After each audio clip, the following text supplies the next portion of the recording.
were the first one to bring up the stream conversation. I don't believe you. We were in an AMC theater. I believe we were watching Madam Web or something else. And we go like 5 urinals apart because we're not gay.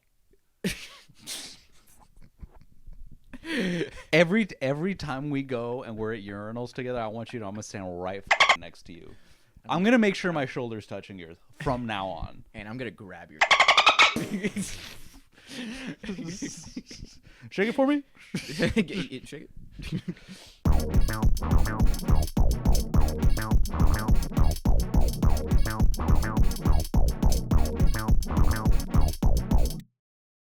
Whoa, the book was called A Princess of Mars? Yes. Yeah, this was based on a Princess of Mars. What? That explains the strong female character. Oh, God, dude. Lynn Collins is... Bro, she's so bad. She's beautiful. Like, in the beautiful way. Like, in the she's attractive way. Not she's a bad actress. She came on... You know what's crazy? The acting in this movie was great. Everybody... Surprising. Surprising to me. Because, everything I've heard about this movie my whole life it was a flop. I'll never forget the first time I saw this movie. It was a double feature at a drive-in. Mm-hmm. And I was in ROTC at the time in college. And... a little. And, yeah, we were going to see Avengers, specifically. This came out at the same time as Avengers? What yes. the but 2012? Yeah, but before 100 years after the book. But before they played John Carter. And I remember watching that movie and the whole time being like, this fucking movie's awesome. I was like, this movie's so cool. Yo, this fucking rules. I fucking love this shit. Everybody with me hated it. Why? I don't fucking know. Hi, welcome to Sci-Fi Simps. Today, we're talking about John Carter of Mars. Also titled on screen as John Carter of Mars. Which they removed the Mars part because Mars Needs Mom did so bad that they were like, we can't have another Mars movie. Which I'm like, if anybody thinks that these two movies are related, euthanize them. No, I'm kidding.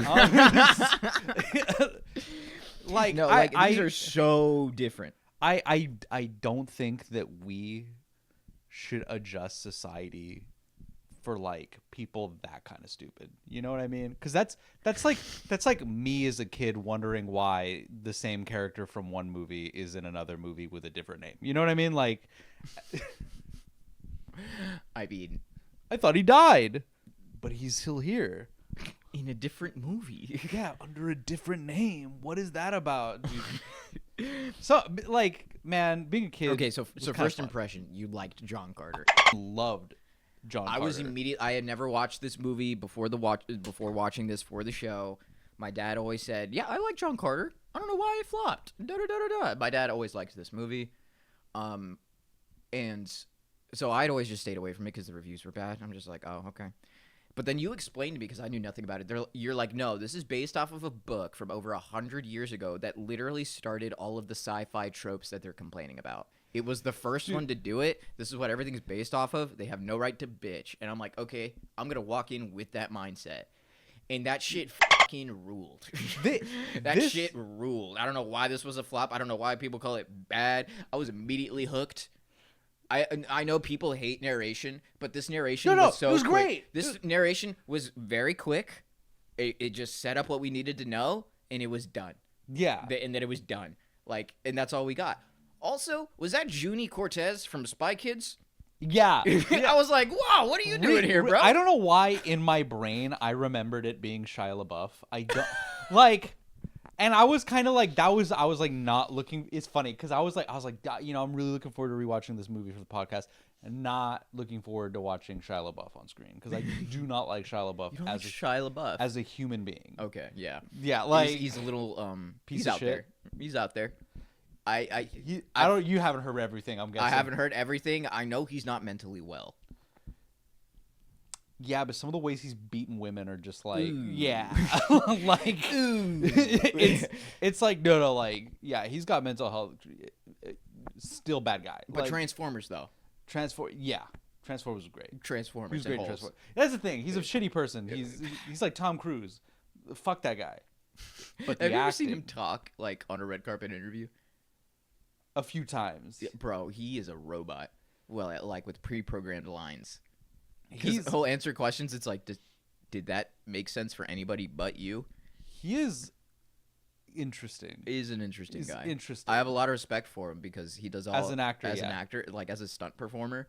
Holy fuck, As a stumper, yeah, he's great. he is incredible. Anyway, But like, yeah, I was like, that's not Shia LaBeouf. I was like, hell yeah, like, you know, I'm like Junie. yes. I was like, isn't that the kid from Spy Kids? Like, so, who's a self fucking insert? Is he really? Edgar Rice Burroughs is the. His name's Edgar. And in the books too, like, Oh my god. John Carter would come back and tell stories to his To nephew, him, yeah. Edgar, which That's how they started. is cool. Okay. Yeah, Okay, so let's talk about it briefly first. Okay. Yeah, So oh, John Carter. But Wait. Yeah. Go ahead. because I was reading stuff that this influenced, and it dawned on me, Superman. Absolutely. Early, yeah, and I was Absolutely, I just see it. especially early the leaping, Oh, absolutely. like loved that bit. We will get into it later. Let's talk about it when Yeah, we get there. Okay, so John Carter, also titled on screen as John Carter of Mars, is a 2012 American science fiction action adventure film directed by Andrew Stanton, written by Stanton, Mark Andrews, Michael Chabon. I hope I'm saying that right. Sure. And based on A Princess of Mars, the first book in the Barsoom series of novels by Edgar Rice Burroughs, produced by Jim Morris, Colin Wilson, and Lindsay Collins. It stars Taylor Kitsch. How do I say his name? Kish. Kish? Yeah, it's with a T, right? Yeah. Okay, because I'm always like Kish, Kirsch. In the title role, phenomenal job. Dude, Phenomenal I job. wish that actor was in more because I'm I even like, liked I've him as never- Gambit. That's fucking Gambit. That's fucking Gambit. Oh my god. Yeah, Holy shit. and he's also the lead. Only reason I am entertained by this movie. He's the lead in Battleship. I watched Battleship one time, hated it, blocked it out of my brain. It's not good. It's not good. But it's entertaining in a stupid way. Not for me. Okay, it Or at was, least not at the time of viewing. which is funny because it's Stop putting Rihanna in movies, please, for the love of God. yeah, just like honestly, leave acting that to actors because sometimes it's like it kind of pulls you out real bad. But funny that movie had Taylor Kitsch and it also had Alexander Skarsgård. Yeah, which one? Battleship. Also, yeah, Really? Skarsgård's in that? briefly he Okay. dies like Okay, so we got Kitsch in the title role. We got Lynn Collins, Samantha Morton, Mark Strong. Oh, she was also in Wolverine. Really? Lynn Collins was Wolverine's wife. Oh my fucking god. Yeah, I She forgot they had is. they had mentioned because her and Kish had worked together on that movie. Oh my god.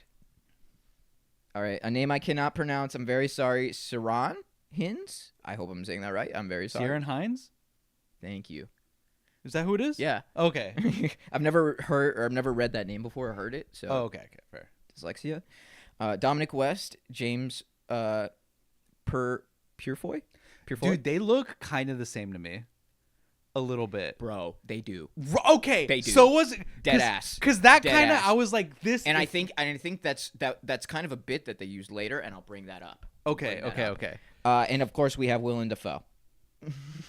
He's so good in this. He's good in everything, Willem Dafoe. but I feel like he had fun with this I role. love Willem Dafoe. I love him, dude. I love I loved Willem him in this Dafoe. movie so much. Like, Listen, he changed my brain chemistry when I watched Spider-Man. I'm like, Dude, that's guys. fucking acting. And that is acting. I know don't- he does a lot of other cool shit and a lot of other good shit, like Lighthouse. I know. I still need to watch Lighthouse. Oh, dude, fantastic movie. Yeah, I'm surprised you watched it because it's horror. I had to. Fair. Like, Yeah, there are just some things that I am willing to push past subconsciously to consume. you gotta watch Weapons. I know. I've been wanting to. I want to see your reaction to it. Well, I was gonna watch it with the girl I was seeing, but she dumped me. So It's fine. You've got me, bro. We'll watch together, bro, and go to Waffle House. yeah. Anyway, it chronicles the first interplanetary adventure of John Carter and his attempts to mediate civil conflict among the warring kingdoms of Barsoom, which is Mars. Did you know in the books he's immortal? like on Earth. Like he is an immortal man. Interesting. Yeah, and I'm kind of glad they ditched that I think for the movie. Yeah, we'll talk about that. Yeah. Several attempts to adapt the Barsoom series have been made since the 1930s because this book came out in 1912, apparently, by various major studios and producers. Most of those efforts ultimately stalled in development hell, like many things do. I will say one of my biggest thoughts while watching this movie was, had this come out in like the 80s, bruh, this would have been, this would have. yeah, like they should have, like, I feel like we would have different technology. That's the kind of butterfly effect it would have culturally, like especially if they had done it like after Star Wars. Sci-fi would be like king. It would be. It ended up in development hell in the late 2000s while Disney Pictures began a concerted effort to adapt Burroughs' works to film after the abandoned venture in the 80s. The project was driven by Stanton, who had pressed Disney to renew the screen rights for the Burroughs estate because they bought all his books. Stanton became the new film's director in 2009. It was his live-action debut after his directorial work on Disney for Pixar's Finding Nemo and WALL-E. Cool. Did not know that. Interesting follow-up. Nailed it. Yeah. Honestly. I know. My God, I know it was a commercial flop. If you're ever seeing this, we love it. Good movie. You nailed it. I would say, honestly, this is a must-watch sci-fi movie. I agree. Yeah. I agree. I know it's our bad pick for the week because it was a flop and a commercial failure and the reviews are bad. But genuinely, you should watch this. Like, this is a fun movie. I liked it. Anyway, Finding Nemo, WALL-E, and John Carter. 3 bangers. Yeah. 3 bangers. Well, I don't freak out. I haven't seen WALL-E.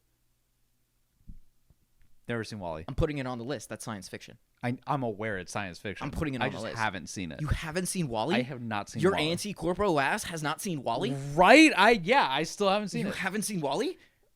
This is like you not seeing Terminator, but like the kid version. I just never watched it. Insane to me. Took me forever to watch Up also. But that was because I saw the beginning at a Walmart and started crying. And you know how much you hate crying. I really do. This was he loved her. He loved her. You know, so yeah. Anyway, Stanton and his Pixar colleagues Andrews wrote the initial draft, which Chabon was brought to revise. Filming began in November of 2009 with principal photography underway in January of 2010, wrapping 7 months later in July.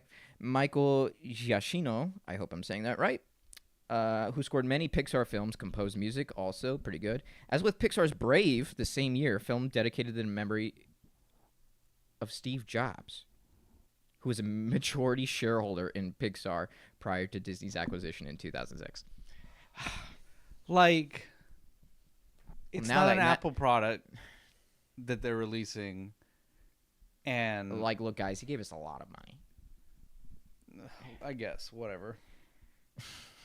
That's weird. Yeah, that's weird.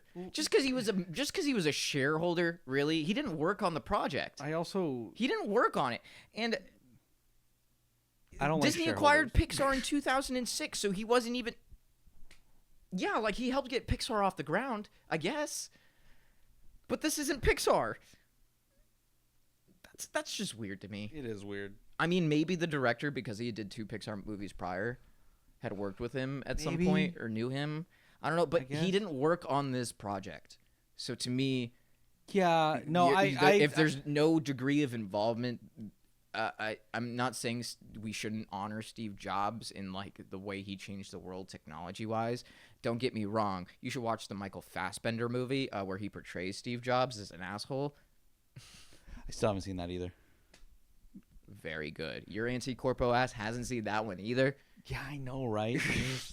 I watch a lot of movies, but sometimes not the ones that I really want to. Yeah. Or it's weird. It's interesting. Okay, so John Carter had his world premiere at Regal Cinemas at LA Live in Los Angeles in February of 2012, released in the United States by Walt Disney Studios Motion Pictures on March 9th, making it the centennial of the titular character's first appearance. It was 100 years. Yep. Mm-hmm.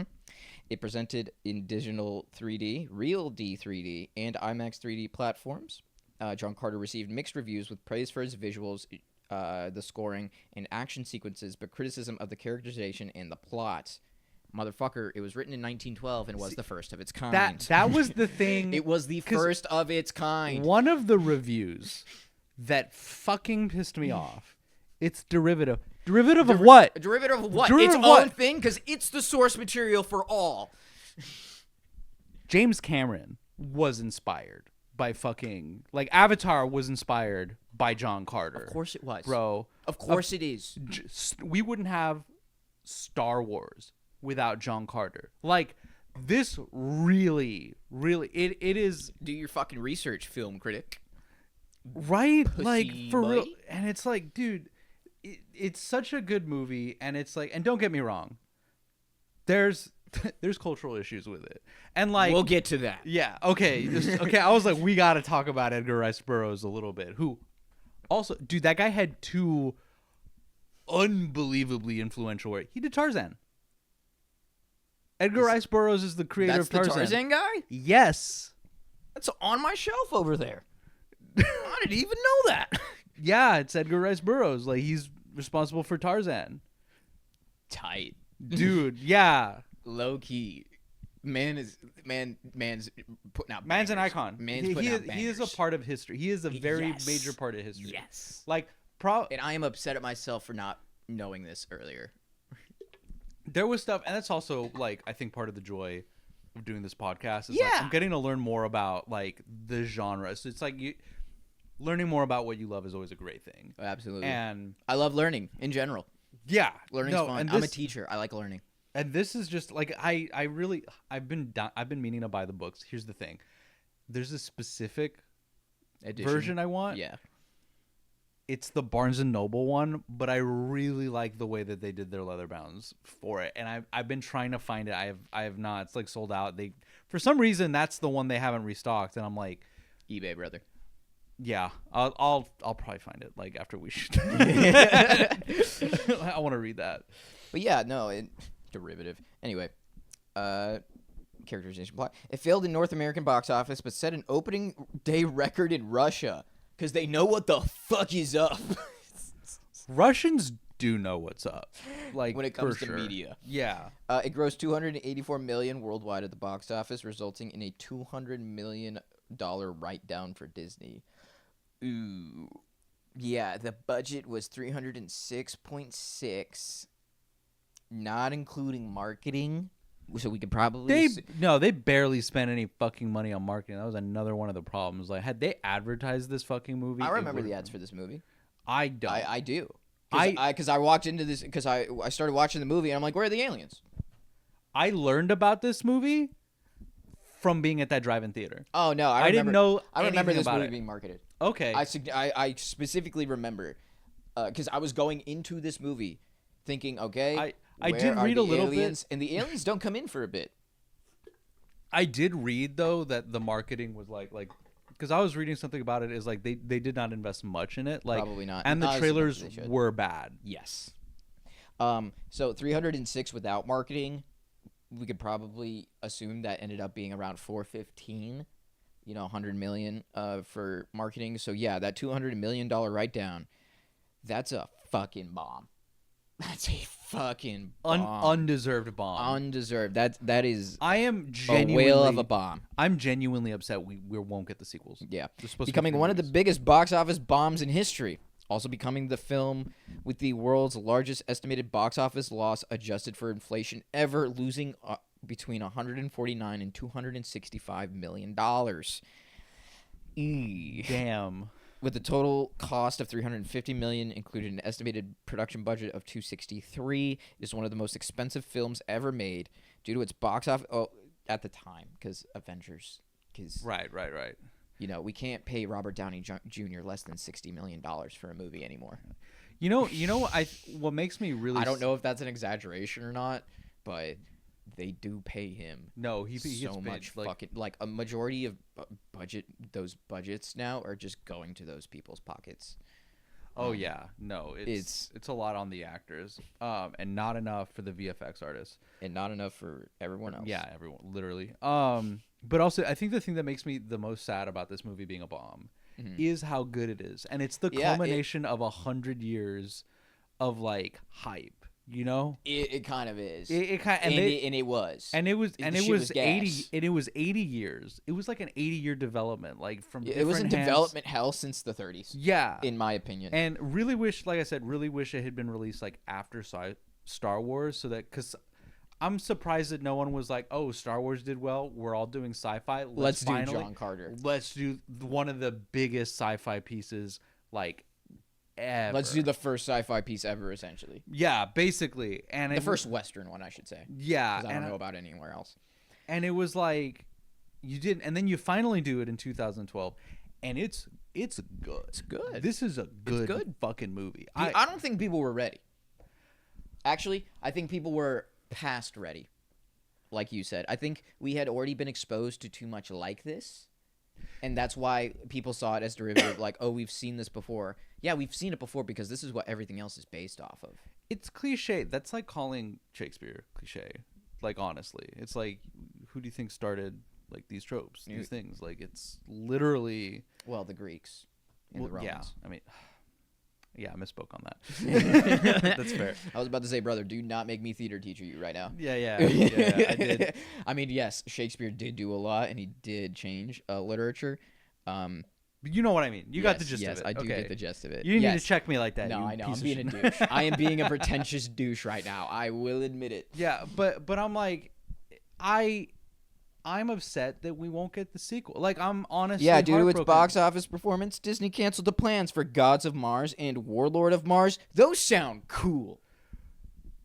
Those sound We cool. didn't even get to the different types of Martians, dude. Like, there's different types of Tharks. What? Yeah. Wait, yeah, there was the other tribe of Tharks that was there. No, like, they got them in, like, different colors, bro. It's What? not just the green Tharks. I think there's the white Tharks and the black Tharps, and I think there's also red Tharks, if I'm not mistaken. But there's like a bunch of different kind of Tharks, and I wanted to see the designs and the way that they like Changed their biology besides skin color. it changed that. Like, it was kind of like, I was like, You wanted man, to see the creative choices. I wanted to see the creative choices, kind of like how, and also the cultural differences, like the Na'vi in Avatar. Like, I like seeing the different tribes. Still have not seen the sequels to Avatar. I have not had the time, and it's literally I have not had the time to sit down in a 4-hour chunk to just watch a movie.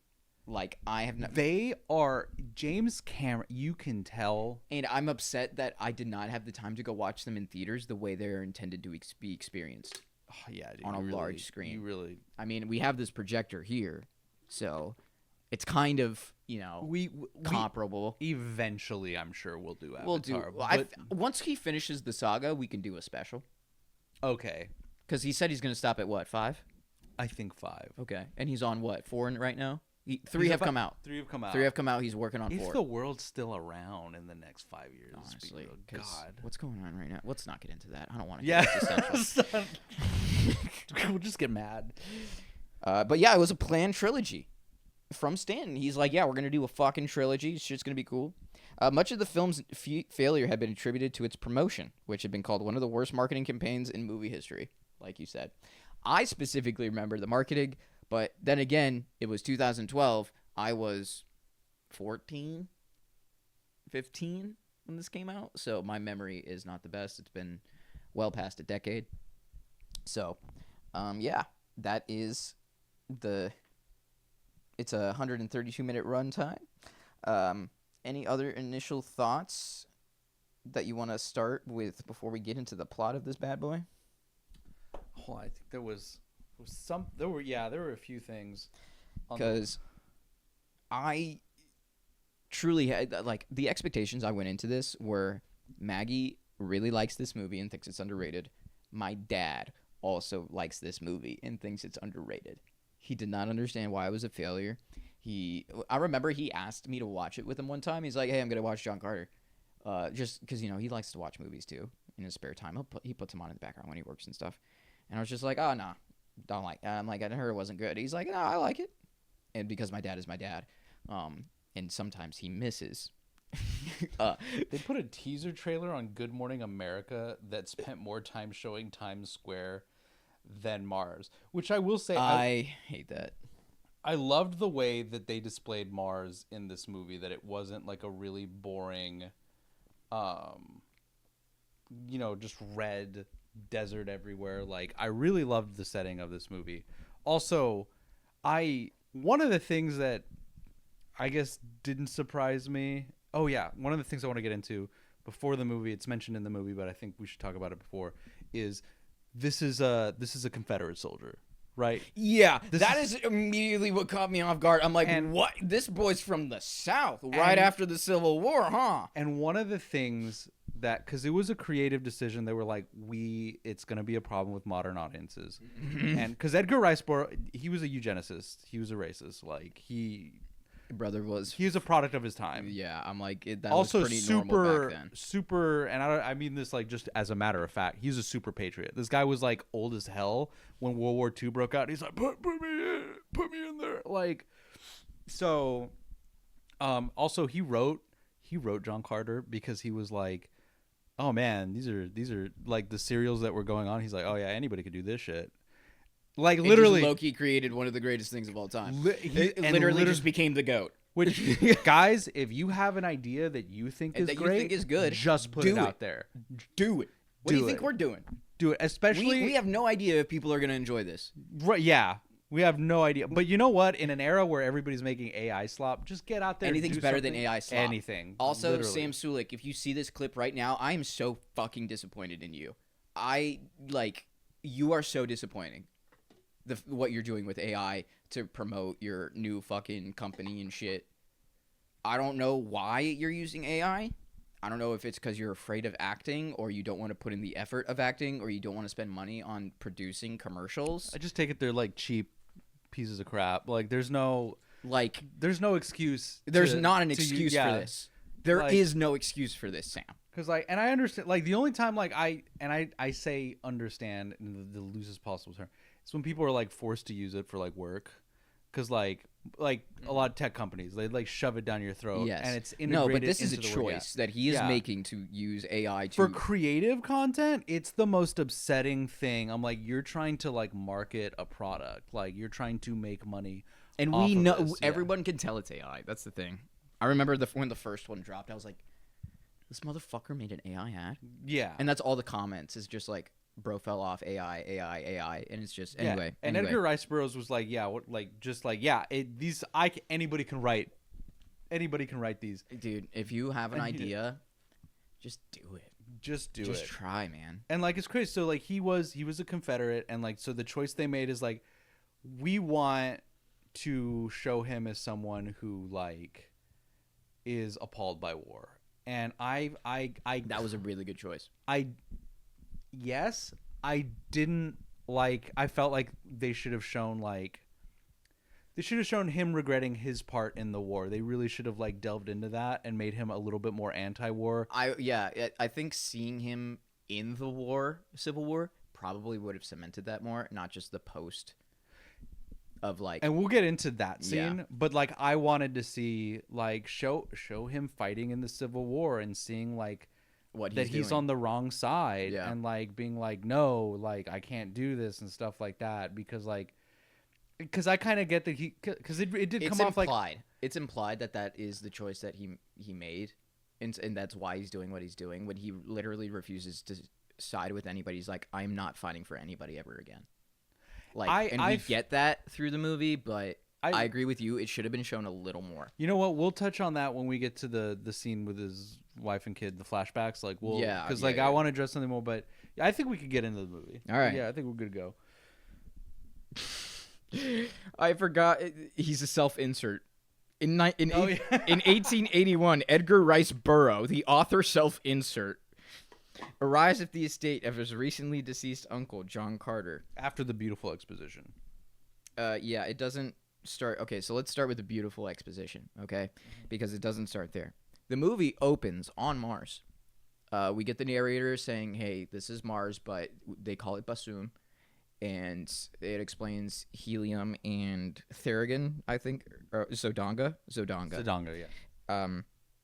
Zodanga have been in a war for a while, and Zodanga is starting to get the upper hand, and helium is really struggling. and that's when we get a really cool action sequence and really cool set pieces. They look like air pirates in space. Like, this shit's cool looking. With like a dash of like Roman. Yes. Yeah. It's like gladiatorial sky pirates. Yeah. And dude, like the visuals are stunning. Incredible. And everybody's skin is everywhere.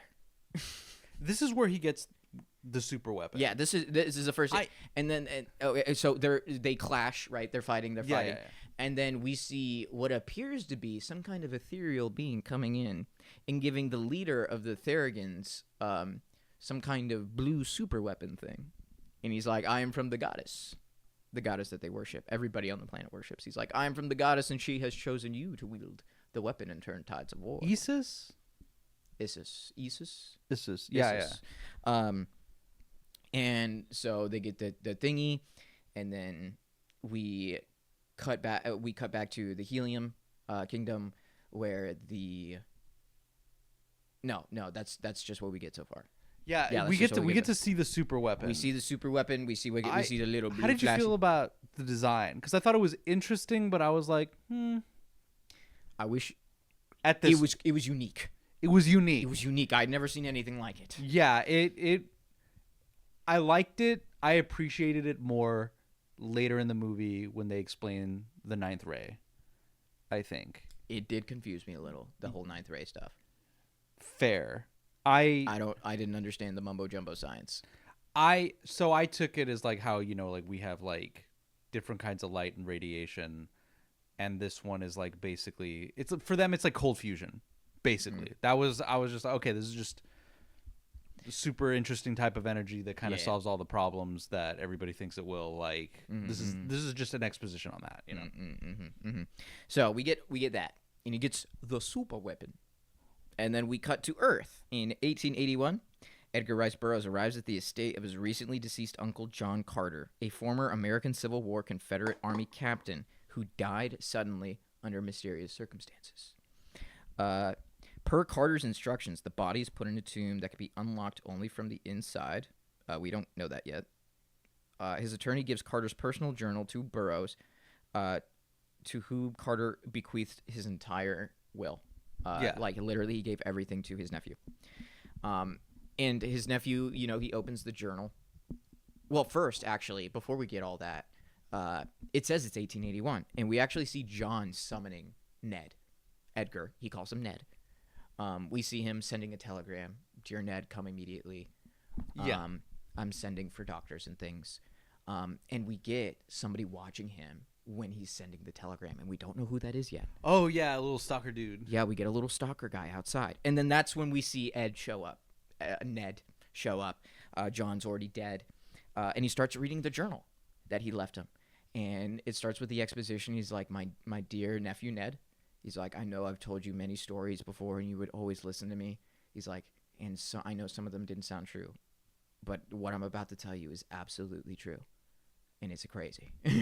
What a great way to like start off this tale. Like, yeah, I was immediately hooked from the. So that was the part. No. From the space pirate gladiator shit, I was hooked visually and story wise. I'm like, okay, Bassoon.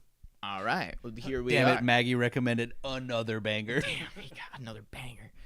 And then I was like, oh, shit. All right, I'm in. Junie Cortez, I'm in. So we flash back to 1868 in the Arizona Territory. Union Colonel Powell arrests Carter because Carter hopes that Carter will help him in fighting the local Apache. They're trying to... a civil service his ass because Carter's out in the Arizona Territory looking for gold for the spider thingy. Yeah, that he's obsessed with. Because of this gold. I like his introduction as like just he's just doing what he's doing and does not like anybody, and no one likes him. And yeah, like he's kind of unlikable. The bit of him constantly attacking, bro, constantly just when he jumped out the window, dude, I lost it. Okay, that was so fucking funny. He's just like, I'm not gonna fight for anybody ever again, like, and that's our first hint at he regrets what he did. Like, at least I got it. That's not what I took. He just sounded Bitter. uncooperative and bitter. Oh, yeah. That was how I took it, because he's like, well, if you didn't want to fight him, you shouldn't have attacked him. So like, and the colonel too is like, oh, you're a Native American sympathizer. He's like, I'm not. He's like, no, like, no, screw them too. Like, so I'm like, okay, he's for himself. yeah, he is indifferent Mm-hmm. to the suffering of war. So that's why I didn't take it as a regretful. I would have preferred that he sounded more, but I do like the starting point and then how he develops into a more like empathetic person, I guess. Yeah, he's very shut out. I will mention his beard is so fucking fake in these first sequences. I cannot stand how fake his beard is in these sequences. Especially Didn't bother me. Especially when you see his actual stubble that they probably just let him grow out later in the movie. His beard looks like shit on Earth, bro. It just does. I'm sorry, makeup department. I think it definitely wasn't a conscious choice, but he looked raggedy, so I thought nothing of it. You know what I mean? He was just a raggedy looking dude. So anyway, they keep trying. He's like, I'm not doing it. And then he fights and they knock him out and they fucking handcuff him. And then he fucking jumps out the window and then they fucking knock him out again. And then Greg. Frelling. Shut up.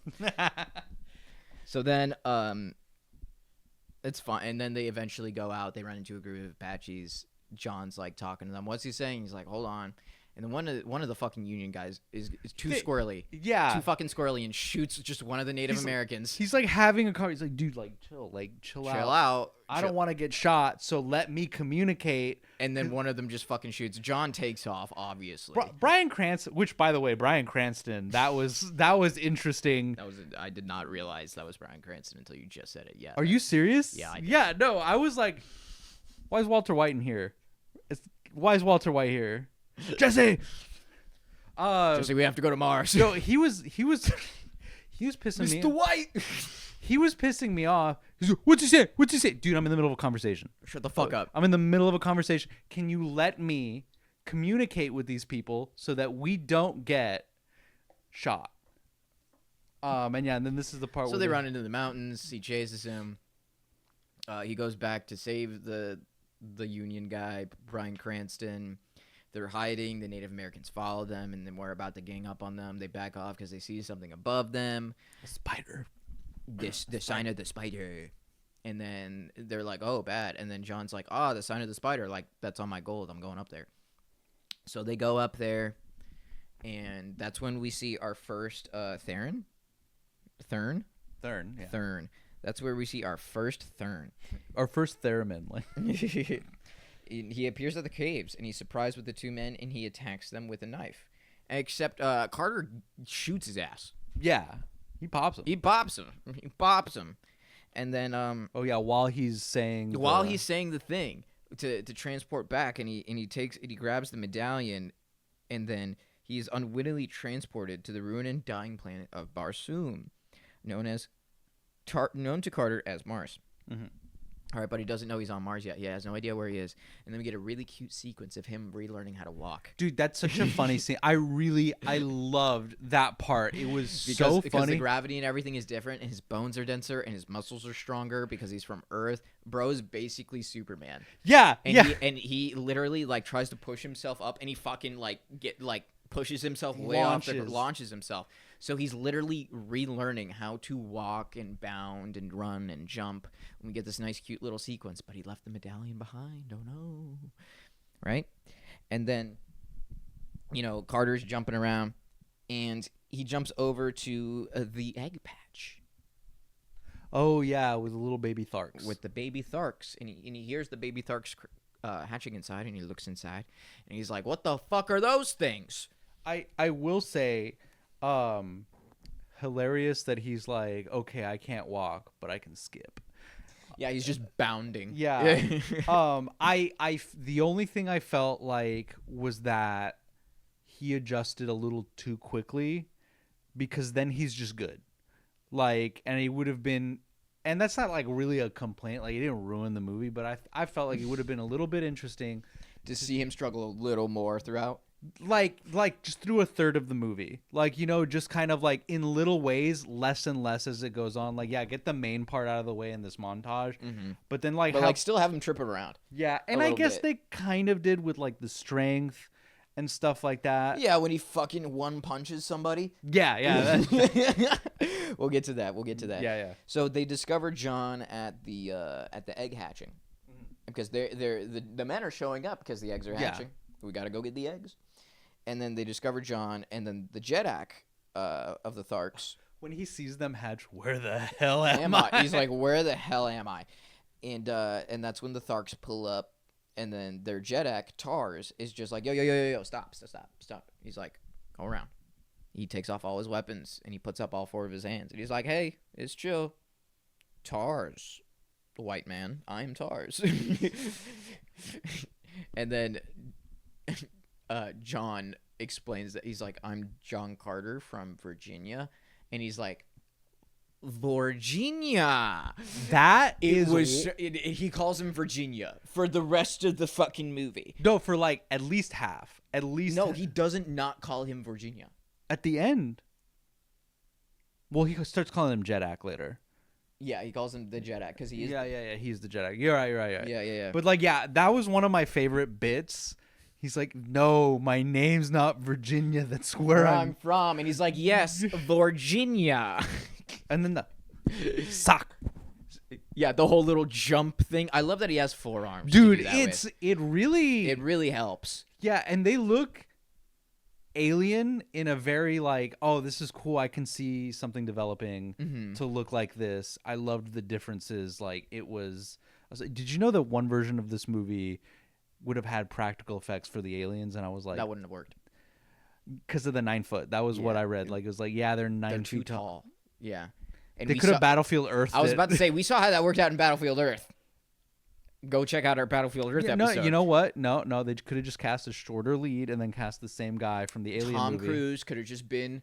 Actually, Tom Cruise was in line to be John Carter. At one point. Fucking shot, bro. Really? Yeah, I think it, like in the maybe the 90s or earlier when they were trying to do it.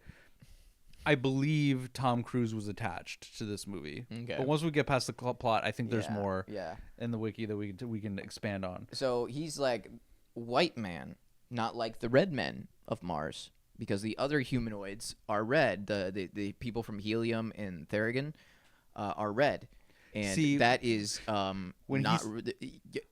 they are red-skinned, and I think our gentleman here in 1912 was kind of trying to make an allegory maybe to Native Americans, because that is definitely what they called them back then. See, and I thought when they're like, leave nothing for the white apes, I thought that I was like, that's a way to refer to white people. Like, you know, like I thought like until we see a white ape later in the movie. Yeah. I just thought literally like the other Martians, that's, you know, because they're white people. Yeah, so I was like, okay, that's what they call.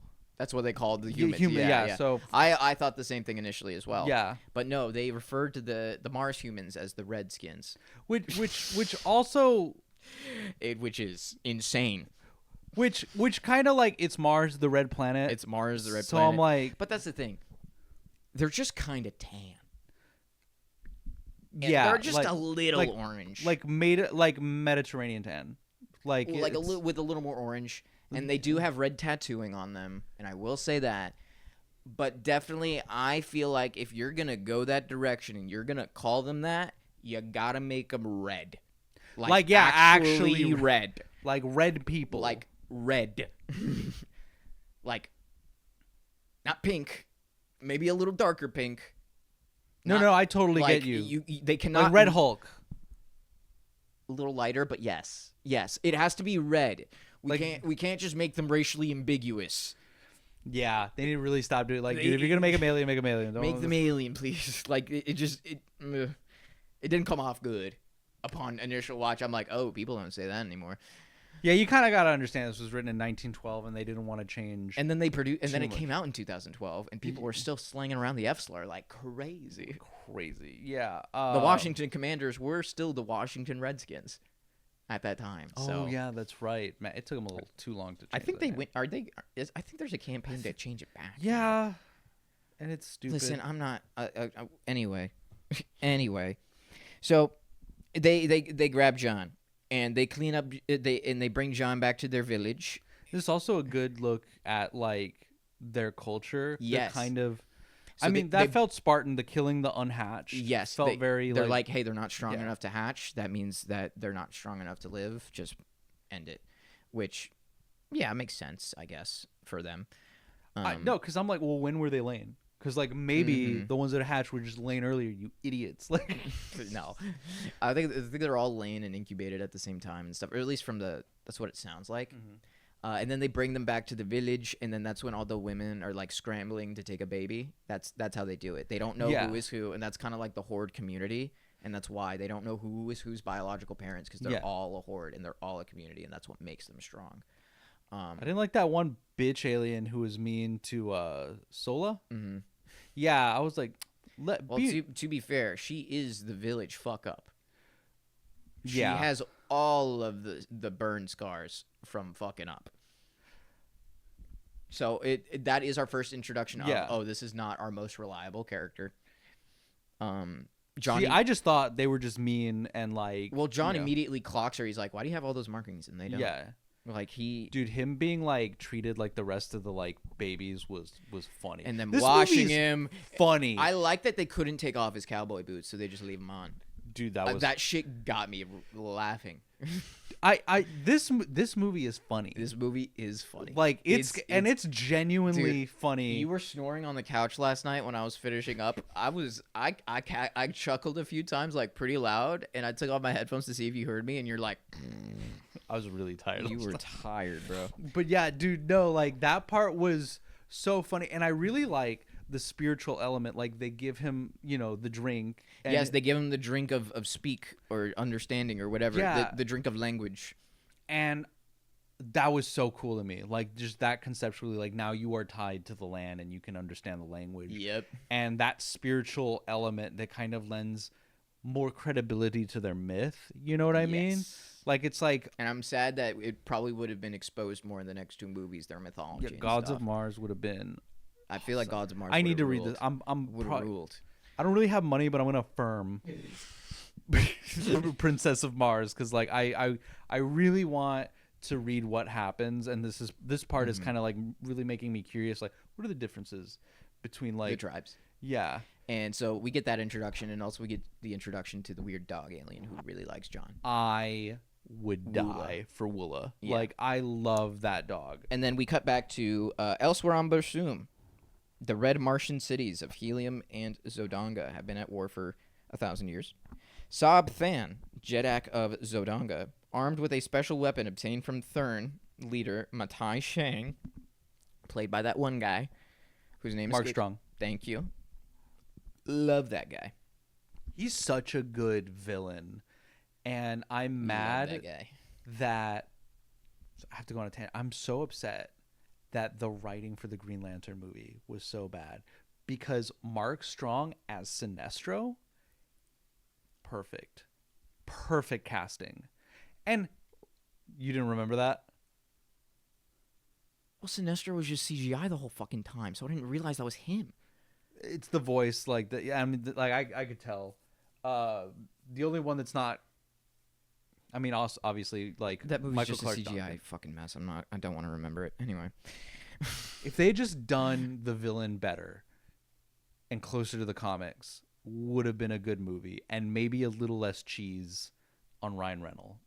Like dial it back 30%, be a little bit more serious, and would have been a great movie. So we cut to them, and he's armed with the thingy, and he proposes a ceasefire as a way to end the war in exchange for the Princess of Helium's hand in marriage. He doesn't deserve her. Deja, and the princess, she does not want that shit. Yeah. She is arguing with her dad, and he's just, it's the only way. Oh, You know? so you skipped over one part. Which is? So first of all, the little aliens clinging onto him for warmth was like adorable. And then when Woola chases him and he sees them beating Woola. Oh, no, we haven't gotten there yet. Oh, no, we have gotten there. Yeah, it Yeah. skips over that. So Yeah, John, because it cuts back and forth a couple of times. Yeah, it does. But like, Yeah, we do get John bonding with Woola, and then John escapes out of the prison. Woola's following him, and then that's when John goes and he's watching their gathering, and Woola goes into the gathering to find John, which was hilarious. and he's like, "Fucking go away!" And they all start beating the shit out of Woola, and then that's when John steps in, and he one punches a guy. And it scares all of them. I would have jumped down. I would have beaten the. And then our buddy Tars is like, "You one punch that guy. You one punch that guy," and he's like, "I didn't mean to. I'm sorry. Sorry, you guys are weak." And it's kind of he's like, "Who's responsible for this?" Da da da, and it's Sola. Yeah. And so that and then we get the whole princess thing and da da da. Princess leaves. She's like, "I'm not marrying this asshole." And so it's next morning. Next morning, she's escaping. She's on her ship. Da da da da da. And this is where we see her. First of all, this was where I got confused because James Purefoy. I'm like, that looks like the villain. That looks like Zab yes. Fan. Okay, so her right hand man and her future husband look the fucking same. So similar. It is so funny because there's a bit in the final battle, like climax, where Tars is about to fucking kill Deja's right hand guy because he looks just like him. He's like, no, blue, blue, blue, blue, blue. I'm the blue one. Yeah, and we're blue. I'm on the side of helium, brother. And I like that she's discovered the ninth ray. And then let us get there. Let's get there. That is there. No, not yet. Brother. Before she escapes? Oh yeah, that's what she was saying to her dad. She's she's like, I'm on the brink of discovering the ninth ray. Yeah, and then it's sabotaged by a Thurn. And so she's escaping. It's the next morning. It's the next morning, and Sola and John are like bounded to a pillar, and they're giving her final brand. They're like, there is no more places left on your skin for brands. This is your last one before you are like fucking executed or exiled. I forgot what the punishment was. To the arena. Yes, arena. And that's their punishment, is gladiatorial arena. And we see a little bit of softness from Tars on that, alluding to something. And then that's when we get to see the two airships come by because the princess is trying to escape. Her future ex-husband is chasing her. And then that's when we learn that they all just fucking are gambling fiends. They are placing bets on who's going to win. They're like, okay, this happened. He's explaining to John, who he has now made his right-hand man for some reason. I forget why he made him his right-hand man suddenly. No, he does it after this. Oh, he does. That's right. He does it after. He does it after this. I will say this part, dude, the jumping really started to remind me of the Hulk, like, and in a great way. Mm-hmm. And I also the fight scenes in this movie are fun. They're fucking fun to good. watch. They're so fucking good. And so the ships they see it and they all gather. They all start placing bets on who's gonna win. And then John's watching. He's watching, and he sees Deja fall, and she's like about to fall, and then she starts falling, and then he jumps, he breaks his little chain, and he goes and he catches her, and then that's when Tars is like, all my money, Virginia, all my shit on Virginia to win. Yeah, I love that, and I also love that he's like, this woman is beautiful, and I am now going to risk I was it. immediate. He's like, get behind me. She's like, bitch, I'll fight for myself. And I'm like, oh my god, a bad bitch. A strong bad bitch. Oh no. I do love that. Yeah, even though it's based on a novel from like the 1912, we get a strong fucking female character who takes no shit. Yeah, she's not a damsel in distress. Like, yeah, she needs help, and yeah, I think what I really liked is that her, I guess, weakness isn't like her. It's her empathy, and it's her duty to her people. Exactly. And I like that. I was like, that's great, because that's a real struggle. Like, not, oh, I'm helpless. It's like, no, like, I have an impossible choice to make. Yeah, and everything. No, and her empathy. So we get introduction. Their first meet, and John is obviously immediately in love with her, because who wouldn't be? Honestly, like, stunning. Okay, so Carter and Deja, so they show up, and they've got the special weapon, and so they go, and once John like starts whooping some ass and they land, that's when the what are they called? Therns. The Therns? Is it when Mark Strong? No, it's the Tharks. Oh, okay. It's when the Tharks are just like, all right, shoot them down. and then that's when one of them retreats, and then they loot the shit and everything. Which fair. Yeah. Also, we have a lot of CGI going on. It's not bad. It doesn't look bad. It's a little dated. It's a little. You can tell sometimes when there's a blue screen. Yeah, but it's not super noticeable.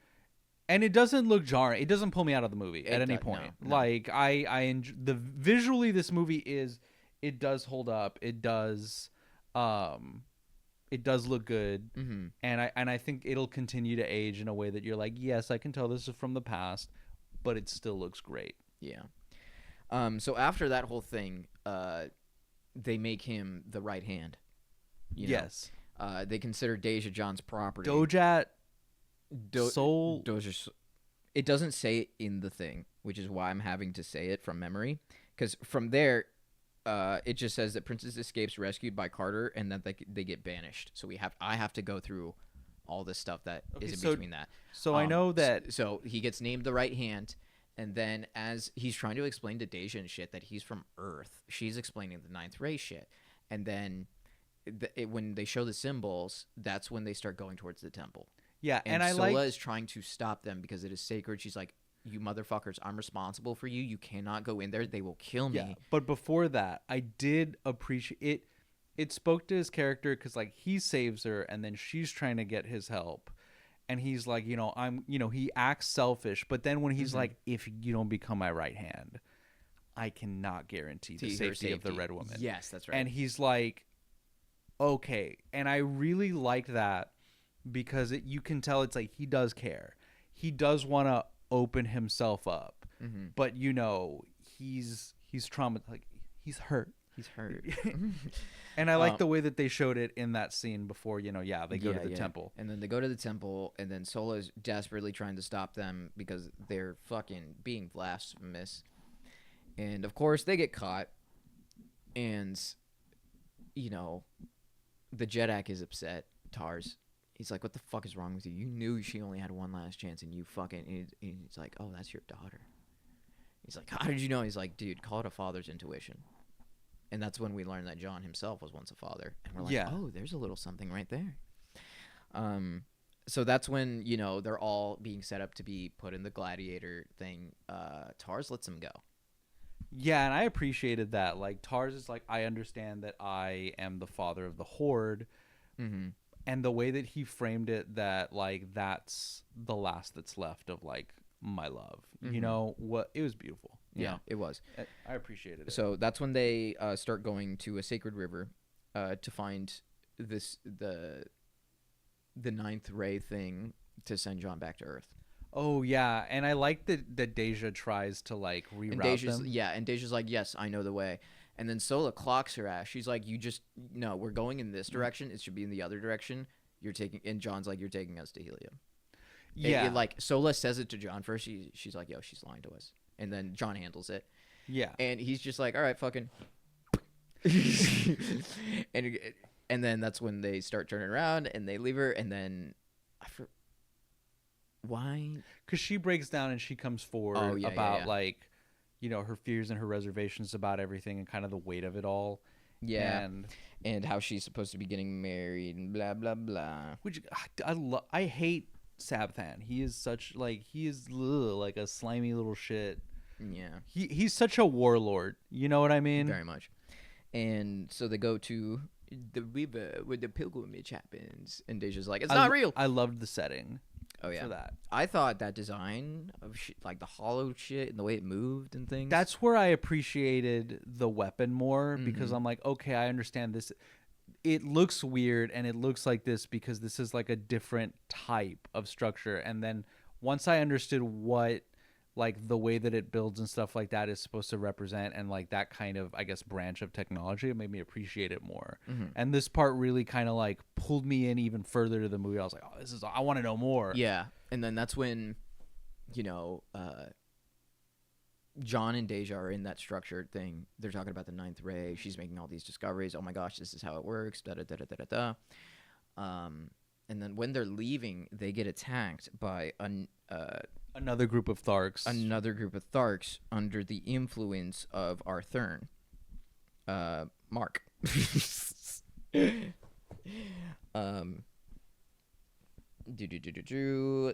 are attacked by a vicious race called the Warhoon. Oh, that's a different race. Okay. Yeah, they did look a little different. Similar. Yeah. All right, so but under the direction of Arthur and Shang, Carter and Deja are taken back to Zodanga and demoralized. Deja. Okay, so this skips over this one of my favorite parts, which is John and Woola kicking ass. The way this fight scene was done is one of, in my opinion, the highlights of the movies. Like this shit's so cool. So they're running away, and John's realizing they're not gonna make it.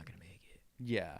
And so John gives Deja to Sola, and he's like, "Get her out of here." And then he's telling Woola, he's like, "Get out of here, Woola. Go get boy." He's and this giant alien pit bull's like, "Nah, I love you, man. Nah, let me fucking hit." And John just starts. He's basically Superman on this planet. He really with swords. And bro just starts going crazy. And the flashbacks to burying his family. Yes, that's what we get. It's because he looks at Deja, and Deja reminds him of his wife. Yeah. And he's thinking about how he arrives home to find his. That's when we get the flashbacks of his house was burnt down by whomever. Yeah. And see, this is where I found. And don't get me wrong, I love the scene, the way that it's shot. I have no criticisms for, and it's not in any way bad. I wish we gotten Civil War flashbacks during this too. Because to me, like, the message I'm getting right is that he doesn't regret being a Confederate because of being on the wrong side. He regrets going off to war because as a result, he wasn't there to be there for his family. So to me, the motivation stays self-centered. I didn't feel that this was a man who regrets his actions during war. No, that's what it is doing. He does get a little bit, because he's like, everybody thinks their cause is right, and I feel like that's kind of the most we get. And I do think the directors... Yeah, he's saying that. He says that a couple of times. He's like, everyone thinks their cause is just because it's their cause. Yeah, and I do think that was the director's way or the writer's way of trying to get it to be like, no, like, he didn't agree with the Civil War. And I'm like, that's lightly implicit, and I would have, maybe it's me being woke. I would have preferred liberal. I just would have preferred him been like, yeah, man, like, having slaves is just like terrible, and I was on the wrong side, and like, I messed up, and I regret it, and I paid for it. Bro, it's still in the 1800s. He's not. Totally get it. I totally get it. Like I said, it's just me. You having that woke mind virus. I do, yeah. We got to get you that vaccine, brother. Please don't. Please, I'm fine. You'll become even more autistic.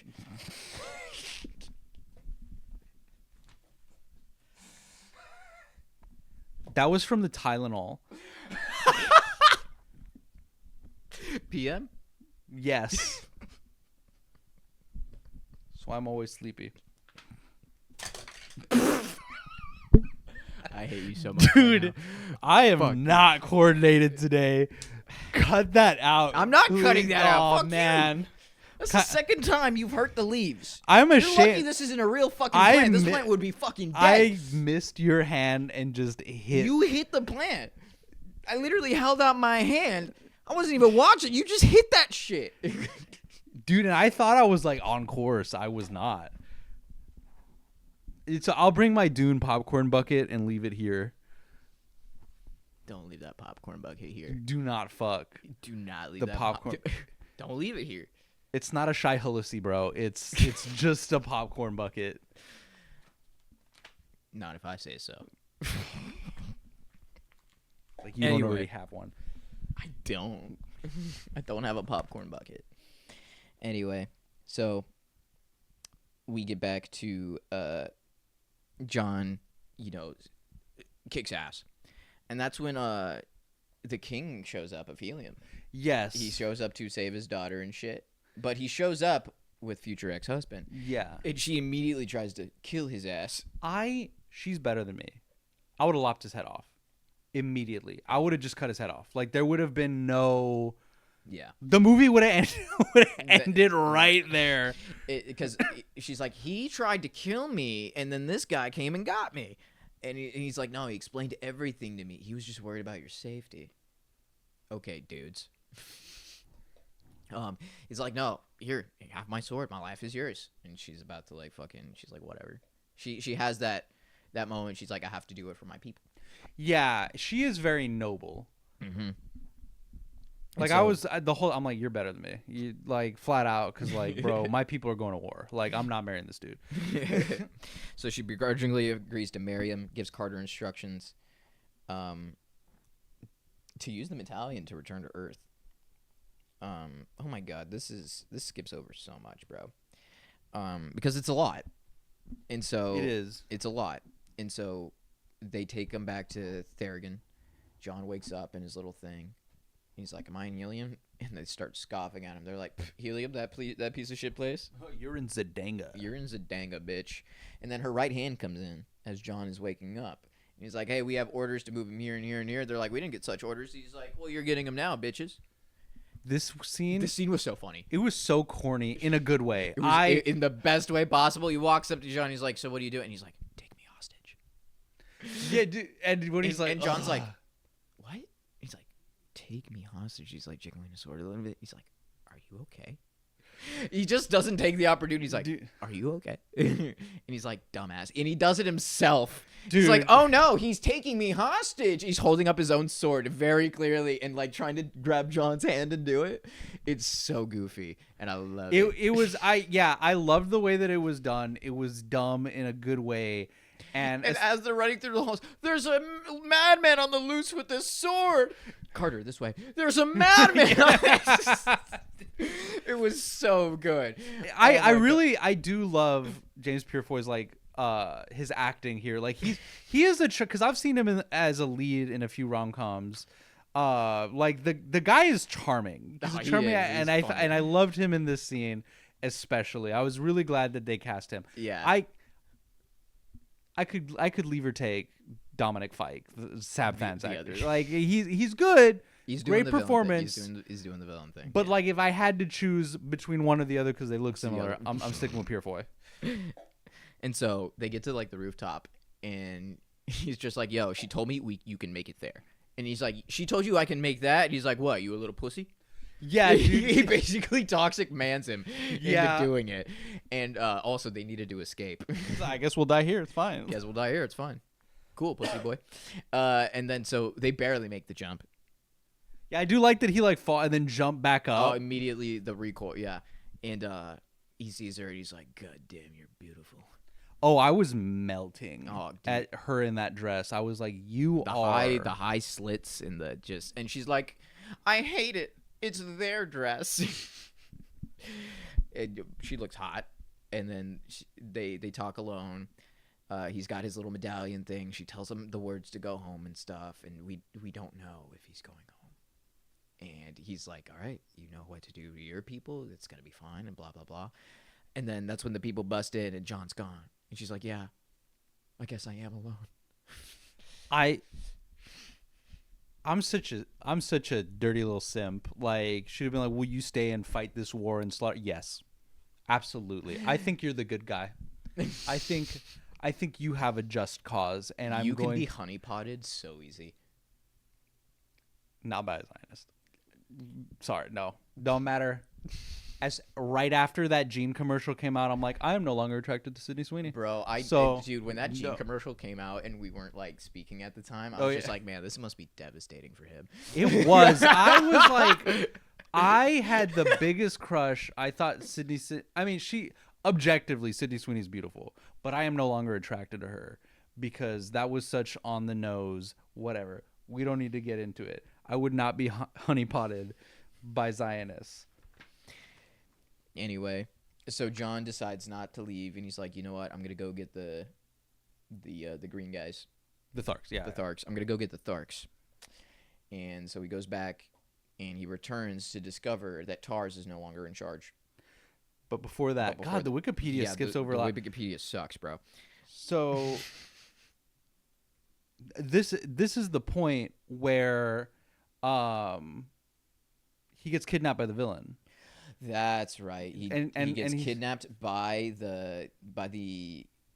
Mark Strong, the Thurn. By the Thurn. Shang. Shang's his name. Shang. Shang Mai Tang, right? Mai Tai Shang. Oh yeah, Mai Tai Shang. Yeah, and he was like, this is where I'm like, he clocks him. He's like, "Oh, you're Southern. Oh, you're from Earth. You're from the South. From your accent, maybe like da da da." And he also lists Virginia, and he looks up. He's like, Virginia." He's like, "How the fuck do you know all this?" And he kind of alludes to that.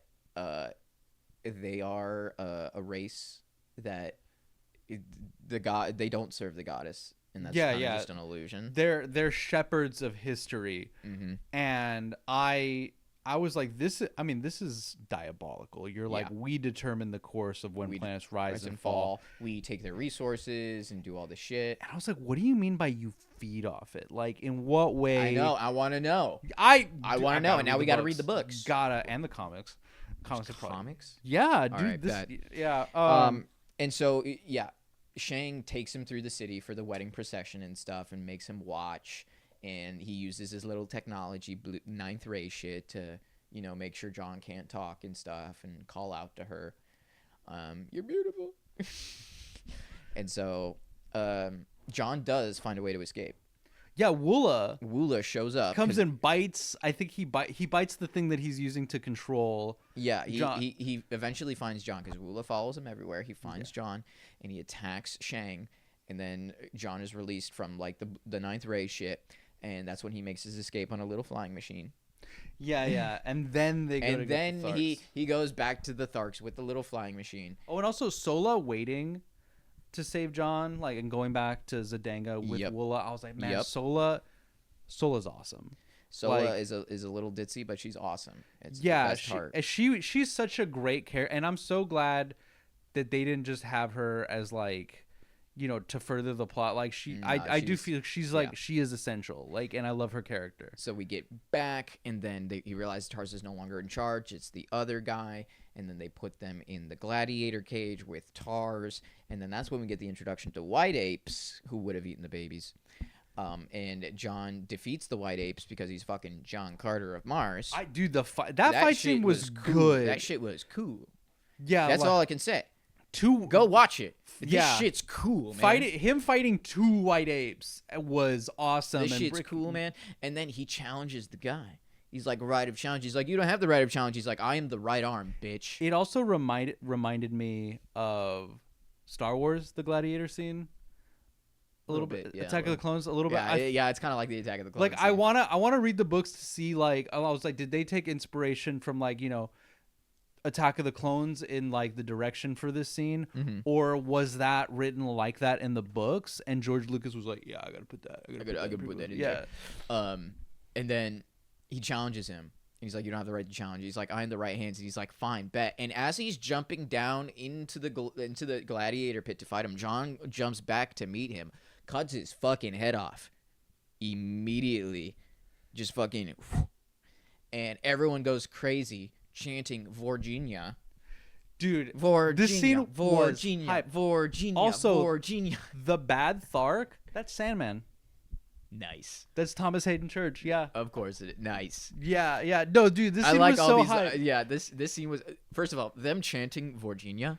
Dude, hilarious. Yeah. The fact that they all still call him Virginia is the funniest shit. Even when Tarz is like beaten down, broken, about to die in the thing, and he's like, and John's in, he's like, Tarz, and he's like, Virginia. that is a real name. It's just not my name. It's just not his name. And so John arises his people now that he is head of the Thark. He's like, we will take back, and we will help, and we will unify Barsoom for the people of all of Barsoom, and all that good stuff. And so they ride to Theragan, and guess what? There's not to Theragan. Yeah, they ride to Theragan, and that's not where the wedding is happening. Don't you mean Helium? I'm getting to that because this is my favorite fucking joke of the movie. he's like, we ride to Therigan, and they ride to Therigan, and there's nobody fucking there except for like one squadron of people. Oh, right. And they grab him, and they're like, where are they? Where's the wedding? And he's like, fucking, the wedding's in Helium. And then Tars looks at John and just in the back of the head, Dude, bro. I was cackling last night, and I'm surprised I didn't wake you up. That shit was so funny to me. Dude. It's so deadpan, and it's silent. It's silent. He just looks at him and smacks him in the back of the fucking head. Dude, the humor in this movie is so good. It is really so fucking is funny, dude. And so then they're just like, fuck, we're not going to make it in time. And so then he takes a little flying thing. And they're like, John, you're going to die. And he's like, I have to try anyway. Tharks don't fly. We're not taking. Yeah, Tharks don't fly. And so then John takes the flying machine. He goes in there. He busts in, okay? He's in Helium. And then, he busts in. And then after John busts in and John's like kind of taking shit, guess what? The Tharks bust in on the giant airships and they crash land. They just kamikaze that shit. Dude, that shit was so chaotic. That shit was so it. chaotic. They're like, we don't know how to land. We're just gonna crash in and go. And that's exactly what they do. And they just start ripping shit open. And they're going all crazy. And Shang is just like. Also, there's a scene in there where Tars and James Purefoy's character, like, the scene you were talking about where they play. Yeah. But the salute, like them. Oh, dude. Right after that. Yeah, because he's about to kill Deja's right hand. Because he looks exactly like Evil ex-husband. Yeah. And so he's like, no, I'm not him. Blue guy. And he's like, oh, okay. And then he does the little salute thing. And then the dad and the right hand, they're like. Yeah, I don't know salute. what it was about that. I thought that shit was hilarious. funny. No, Dude, that shit's funny. It got me. Because Tars is so serious. He's like, I salute you. And then they're just like, okay. I saw my Jedak do this, and I'm gonna do it, and it's gonna be awesome, and you're gonna do it, and we're gonna start a thing. We're gonna make fetch happen. Because what we learned from Shrang earlier in the movie is that his whole plot is to kill everybody who knows about the ninth ray once the wedding has happened, so that they can keep their intelligence. He's like, yeah, we gave it to that guy because he's a dumbass who doesn't know how to use it, and we can control him. Everyone else that knows about it, we're gonna kill once he's in power and has all the wedding shit. So and they bust in and they're doing all this shit, and then he's trying to use the weapon to get John, and he's slicing. He cuts John's swords, and he's doing the thing, and then, as he's he's about to get John, the Shang, he starts taking out he takes out Evil ex-husband. We get a really cool, horrific. Yeah, we get a really cool creepy thing where the ninth ray stuff comes and like suffocates him and then crushes his skull. Yeah, I was like crazy. I was surprised. I was like, okay, this movie has not been like, they cut off a few heads, but they don't show them. They just show like shadows and shit. Yeah, but like when I saw it, you don't see the act of it. That was the first like violent act like that. Well done, very appropriate too. It's just you see it happen. And then it gets onto John a little bit, starts crawling up, it's happening to John. Deja sees Shang disguised as a Thark, controlling it with his little shit. Oh, no, who sees it? Sola. No. Yeah, I think it was Sola. I think it was Sola. And then, so they start doing it. And then Shang is forced to escape. And then Tars has the medallion. And then Shang goes up to Tars as John Carter and asking for the medallion and shit. Tars can kind of tell. Tars is hesitant because John calls him my Jedak. He's like, you've never called me that before? It's like, also, you're my Jedak? Also, you're my Jedak now. Confusing. So he's very hesitant. And then so he escapes. And I will say, they had enough time to kill him before he teleported. That was like one of the, I was like, I felt like they could have got him. Both actually, wait. I'm thinking of another scene. Never mind. Yeah. So Carter defeats the Zodangan army. Saba is killed. Carter becomes Prince of Helium, marrying Deja. He's just like, I love you. Good for him. Married. Good for him. They drink the holy water. She's and it's like a night later or something. She wakes up. He's not there. He's out there reminiscing with Wula and stuff. And he goes for a night walk. And that's when Shang appears. And he takes his ass. He sends his ass back to Earth. This is where I felt like he did have enough time to kill him before he got sent back. I was he's talking shit. He's like, yeah, but I shot one of you back on Earth, motherfucker. You're not. He's like, immortal doesn't mean bulletproof. And he's like, yeah, oh well. Sends him back. He wakes up on Earth like 30 years later, 20 years later, because it was 60 something and now it's 81 or 80. Right, yeah. And he wakes up crackling and shit because he's been sitting there in stasis. Looks over, Powell's dead. It's just his skull with a uniform and shit. And he's like so devastated. He's crying out, and he spends years, the next 10 years on Earth, looking for another medallion because he told him there was there, because he figured the Therns were there on Earth. There had to be more. So he starts looking and looking and looking, and he does this whole thing. But he's like, but I know the Therns are watching me. I know they know that they're there, and that's why I'm writing this all to you, and that's why you probably died under mysterious circumstances, and that's why this is buried, and you have to do the thing. You have to protect my body. And then so he gets to the Junie, Ned. He goes over to the tomb. Also, like when he goes into like his journey after coming back, I too would have become an archaeologist for Lynn Collins. Like 100%. Absolutely. I would be like, I need to get back there. I need immediately. Yeah, like, my bad bitch is waiting. Yeah, like, and I did feel like in that moment in the cave, especially when he looks out and sees like Mars in the distance, like I was like crying out, dude. Dude, I felt like I was like, man, good way to show like the yearning. Yeah, we love a yearner. We love a yearner. Yeah, and so it's funny. Ned gets to the end of the story of the journal. He's like, the Thern have probably already gotten to me by the time you're done reading this. And he's like, fuck. He runs out to the tomb and he's trying to open it, and he realizes, he's like, he never called me Edgar. He called me Ned. And he opens the tomb, and the Thern is right fucking behind him, waiting for him to open that shit. And it opens, and we get to the shot of Junie, Ned, and the third, and they're both shocked that it's closed, and all of a sudden you hear a gunshot. It's empty, yeah. You hear I said closed. It's empty. They're like, the tomb's empty, and the third sees the tomb's empty, and all of a sudden you hear, "Pa!"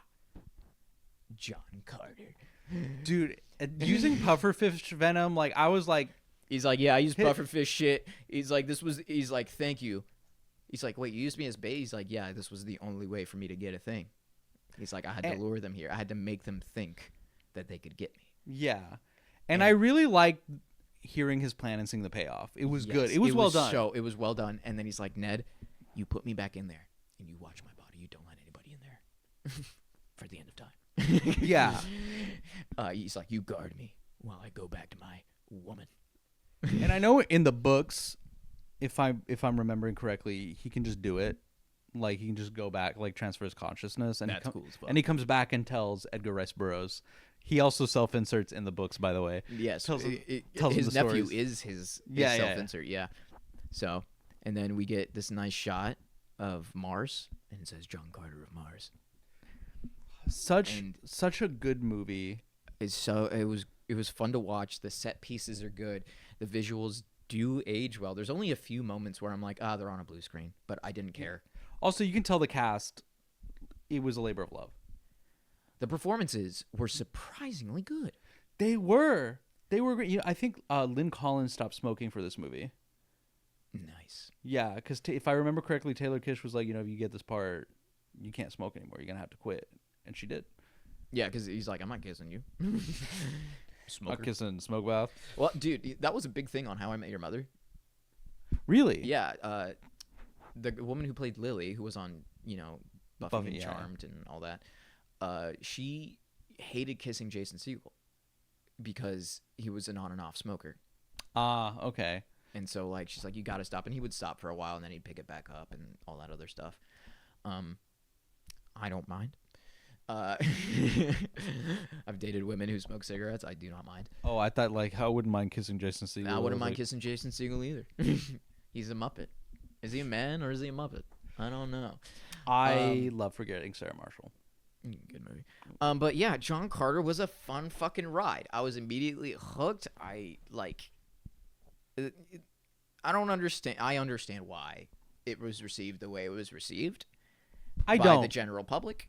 I don't. It's a good movie. Look, honestly, listen. I think unless you know ball, And the fact that this is based off of a book from 1912, unless you know that going into this, you are going to think this is every sci-fi movie ever. I didn't upon watching it, but I also was 20 and hadn't watched all the movies that I've watched. Exactly. You know, so, but I'll say this, you should watch this movie. This is a good one. This is, if you are a fan of sci-fi, which if you're here listening, I'm sure you are, this is a movie that you should absolutely watch. This is a must-watch for sci-fi fans. It is a great movie. It is based on one of the most influential sci-fi I'm going to go read novels of all these time. books now. Yeah, 100%. This is a movie that's like, I need to read the source material. I need to know, because we got so much from it. We got Star Wars. We got Star Wars, we got Alien, we got Avatar, we got... And by association, and by because we got Star Wars, we got Alien. We got yeah, and then by association we got The Matrix, and then by association we got Terminator and all this other shit. Like,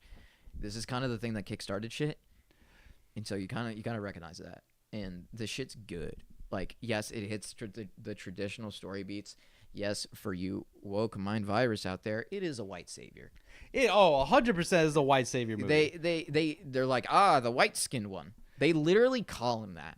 And it's just to note that he's different. It's not like a white man is superior. He's literally, you can take any person from Earth and they would have been a superior being on that planet. Yeah. Because of their physical biology. So it's not that thing. It's not that. And you do have to a little bit, and they did do the whole Confederacy thing in a way that does not leave a bad taste in your mouth. No. But you do have to kind of let go of a little bit. Let go of it, bro. Of like, it's fiction. Let it go. Well, no, but I understand people who are bothered, but I will say, like, it's a good movie. They did it well. You do have to take into consideration. It's like anything H.P. Lovecraft. If you know the name of his cat, you kind of have to like understand why he was influential. But you got to remember, these their dudes time are weird. Oh yeah, and they're people of their time. Like, this was created over 100 years ago. Mm-hmm. So you got to recognize that. Yeah, but this movie is worth watching. It's great, and it helps you understand, I think, where a lot of places got their inspiration from, and that in itself, I think, makes it worth watching. And I think that there was like one more thing. Also, Lynn Collins is beautiful. Also, what's his name is beautiful? Taylor Kitsch. I love Taylor Kitsch. He's such a good actor. That was such a good performance from him. I'm not going to lie. Like, it was surprisingly good. I was not expecting people to bring their A game like that to this movie because of just what I had heard of it. I was expecting like middle of the road acting with middle of the road VFX, and what I got was a really nice fun time in space, and I like that. You know me, I like a nice space adventure. I do. This is a good space adventure, which, by the way, so yeah, we have to keep going a little bit because I just pulled up the aftermath section. The head of Walt Disney Studios resigned after this movie. That's hilarious. Rich Ross. Oh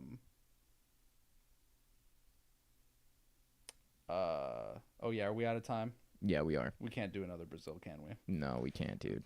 Okay, fair enough. We'll leave it there. There's a lot more interesting stuff that went behind this movie. Yeah. The aftermath is pretty big for Disney. Honestly, the aftermath, this is one of the movies, and it specifically, this is one of the reasons Disney stopped producing original works. Stopped producing original ideas. Really? Yes.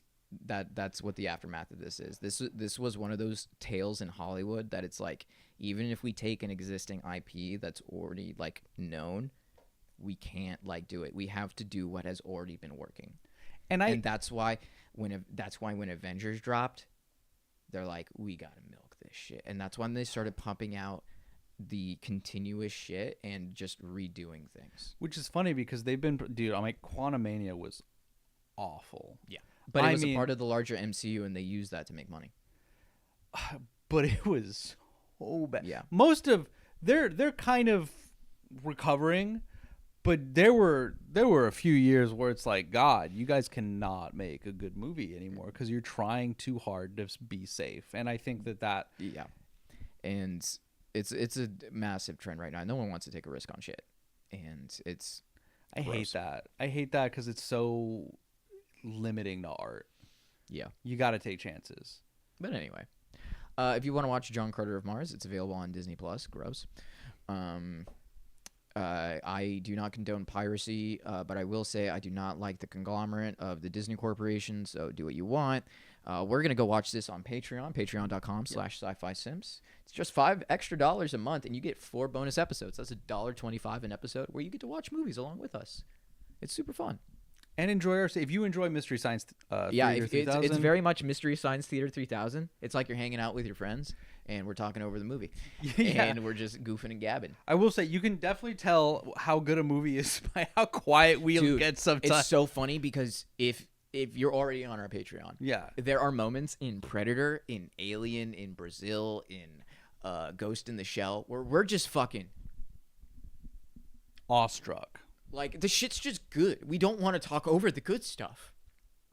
Yeah, I'm definitely going to be jaw dropped during that fight scene against the Warhoons. Oh yeah, Yeah, that Dude, scene's that just so shit's good. just so cool. But yeah, if you want to join us and you would like a little bit more of us, join us in the Patreon. Patreon.com/Sci-Fi Simps. $5 extra a month, 4 bonus episodes. Wow. So, thank you for joining us. We'll see you next week if you're not here on the Patreon for Terminator. The movie that Greg got mad that I hadn't seen before. How the fuck have you not seen Terminator? Dude, yeah. This? While I was watching it, I was like, have I not seen this or did I just forget it? And I was like, oh no, I haven't seen this movie. It was a good movie. I liked it. Good. Oh, I have one thing to say. Oh, okay, Shut up. well, wait. Shut up for next week. All right. Have a great time. Later. Bye.